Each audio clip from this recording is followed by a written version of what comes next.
Liga kembali bergulir. Benarkah ini hanya akal-akalan PSSI agar pemain dilepas oleh para klub untuk Piala Asia U23? Kami sangat ingin timnas Indonesia maju, tapi tidak mau mengorbankan liga. Begitupun sebaliknya, kami ingin liga maju, tapi tidak mau mengorbankan timnas. Kalau bisa, dua-duanya berjalan bagus. Mari kita bahas dari sudut pandang penikmat sepak bola, bukan pengamat sepak bola. Teman-teman, kita tahu kalau sebelumnya liga ini diberhentikan untuk sementara oleh pihak PSSI dan PT LIB ya, karena dipersiapkan atau difokuskan agar pemain-pemain yang khususnya bermain di liga lokal kita BRI Liga 1 ini bisa memperkuat timnas Indonesia di Piala Asia. Karena ini hal yang klasik, sangat-sangat klasik bagi saya, di mana tim atau klub ini tidak memberikan izin untuk pemain-pemainnya bergabung ke timnas Indonesia. Walaupun bagi saya pernyataan atau keputusan klub ini tidak salah, karena memang Piala Asia U23 ini tidak masuk ke dalam kalender FIFA dan tim berhak atau klub berhak untuk bisa mempagari para pemainnya untuk tidak bergabung dengan timnas Indonesia. Tapi di sisi lain, timnas Indonesia dengan PSSI dan Sinteyong yang sekarang ini memiliki target yang benar-benar tinggi. Bisa masuk 4 besar, untuk bisa mengejar, bisa masuk ke Olimpiade. Dan bagi saya target ini sebenarnya tidak ada yang salah. Ini bahkan bagus. Bahkan kalau untuk target menurut saya jangan setengah-setengah. Bisa juara lah menurut saya. Cuman karena targetnya ini akhirnya disandingkan dengan bagaimana masa depan Coach Sinteyong dengan timnas Indonesia, sehingga target ini dianggap berlebihan. Apalagi jika turnamennya tidak masuk ke dalam kalender FIFA yang para pemain itu tidak bisa bergabung. Yang kita tahu kalau Justin Hubner kemungkinan besar tidak akan bisa bergabung dengan timnas Indonesia karena tidak diizinkan oleh Sergio Osaka. Sementara Rafael dan Ivar udah bisa bergabung, itu udah dipastikan bisa bergabung. Nah, yang jadi masalahnya itu, ini tuh dianggap sebagai konspirasi dari PSSI dan PT LIB. Kalau mereka memberikan keputusan kebijakan untuk memberhentikan liga ini dianggap hanya modus aja agar para pemain setelah pemain udah ada di Dubai nih, udah TC, mau gimana lagi gitu. Klub untuk tidak mengizinkan orang pemainnya udah ada di Dubai jauh, buat apa gitu kan, susah untuk dibawa pulang. Kasarnya seperti itu. Di sisi lain, keputusan untuk memberhentikan liga itu bagus. Di sisi lain, bagusnya apa? Agar timnas Indonesia bisa benar-benar fokus, bisa benar-benar turun ke lapangan, turun ke turnamen ini dengan skuad terbaik. Apalagi jika pemainnya itu adalah mayoritas diisi oleh pemain-pemain yang bermain di BRI Liga 1, di liga lokal kita. Tapi di sisi lain, itu akhirnya mengorbankan liga kita. Yang dimana kita harus akui teman-teman bahwa posisi liga ini sangat benar-benar penting bagi timnas Indonesia, bagi kemajuan timnas Indonesia. Apalagi kita udah tahu kalau pertama kali Coach Sinteyong datang ke Indonesia untuk melatih, dia selalu mengucapkan perbaiki liga. Perbaiki liga. Oke, sekarang banyak pemain keturunan. Walaupun saya sebenarnya agak risih mengucapkan pemain keturunan dan naturalisasi itu. Kenapa? Karena seolah-olah ada dua kubu gitu di timnas itu. Ini pemain keturunan, ini pemain asli lokal kita. Seolah-olah ada seperti itu. Tapi untuk demi penjelasan aja, kita harus ucapkan bahwa walaupun sekarang banyak pemain keturunan yang bermain di luar negeri, tapi tetap liga itu tetap harus diperbaiki. Kualitas liga itu harus lebih baik.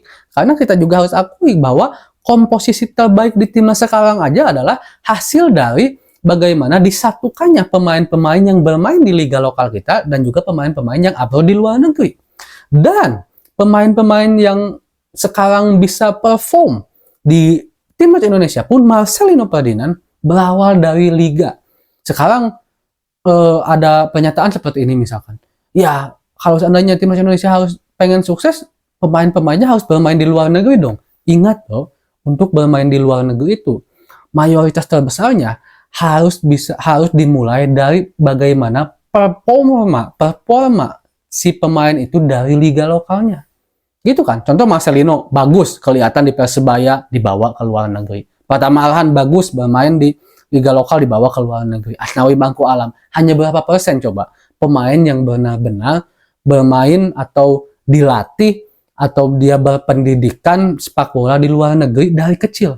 Saya rasa dengan segala hormat, tidak ada maksud apapun, untuk beberapa masyarakat Indonesia akan agak sulit untuk menyekolahkan anak-anaknya dari kecil untuk bisa bersekolah sepak bola di luar negeri. Hanya beberapa kalangan masyarakat yang mampu untuk menyekolahkan anak-anaknya bermain di luar negeri. Sisanya yang bermain di liga lokal, bagus liganya, bagus performanya dibawa oleh tim luar negeri. Seperti itu kan, itu yang harus tetap kita lakukan, bahwa memperbaiki liga itu harus tanpa kita melihat, sekarang kan udah ada pemain keturunan bermain di luar negeri, liga biasa-biasa aja, janganlah. Bagi saya itu hal yang salah. Itu sebabnya tadi di awal saya sebutkan bahwa kita pengen timnas Indonesia maju tapi tidak mau mengorbankan liga. Kita juga pengen liga maju tapi tidak mau mengorbankan timnas. Itu artinya saya pengen tetap liga maju. Salah satu kemajuan liga itu adalah mempunyai jadwal yang benar-benar bagus.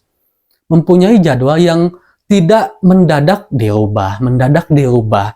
Karena ini juga kan keputusan kenapa akhirnya liga kembali bergulir, karena pihak PSSI dan PT LIB telah melakukan meeting bersama para owner klub yang mengatakan para owner klub bahwa ini terlalu keberatan gitu. Sekarang kita lagi panas-panasnya, tiba-tiba berhenti sebulan, nanti akan kembali kepada posisi 0 si tim ini. Performanya baik lagi, performanya buruk lagi, mereka harus beradaptasi lagi, dan itu betul.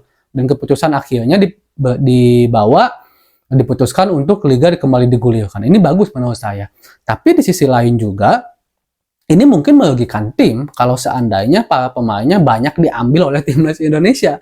Jadi apa yang dinyatakan oleh Pak Erick Thohir untuk bisa menyusun jadwal sampai tahun 2027 ke depan agar tidak kembali hal-hal yang bentrok ini bagus menurut saya. Oke lah untuk sekarang, karena Pak Erick Thohir masih awal bersama PSSI, walaupun udah agak sedikit lama juga, tapi itu nggak jadi masalah. Jadikanlah ini sebuah pelajaran, apalagi di depan kan nanti ada AFF, ada Piala Asia, kualifikasi Piala Dunia, ada juga AFF Club, itu juga kan harus benar-benar dipikirkan. Bagi saya ini bagus lah gitu, hal yang bagus, jadikan ini sebuah pelajaran. Dan tentunya dengan kembalinya liga bergulir dan juga timnas maju,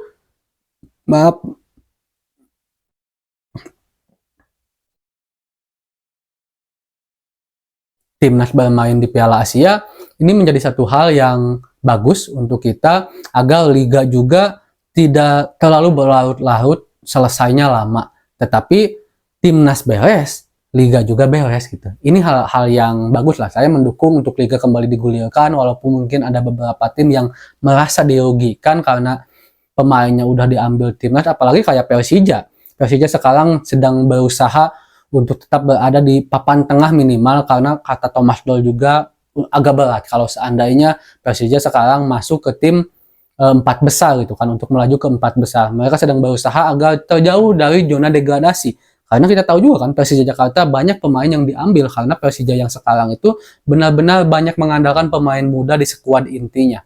Dan mudah-mudahan aja lah ini menjadi hal terakhir tentang perseteruan antara timnas dan klub, karena bentroknya jadwal timnas dengan jadwal liga. Kalau soal FIFA yang sudah masuk ke dalam kalender FIFA sih, itu udah hal yang mutlak ya menurut saya, yang tidak harus diperdebatkan lagi. Tapi ini nih masalah kalau ada event timnas tapi dia itu harus berbentrokan dengan liga, itu yang harus segera diselesaikan lah gitu. Bagaimana solusinya? Mudah-mudahan aja timnas Indonesia bisa berprestasi dan liga kita juga bisa terus maju ke depannya. Teman-teman, assalamualaikum.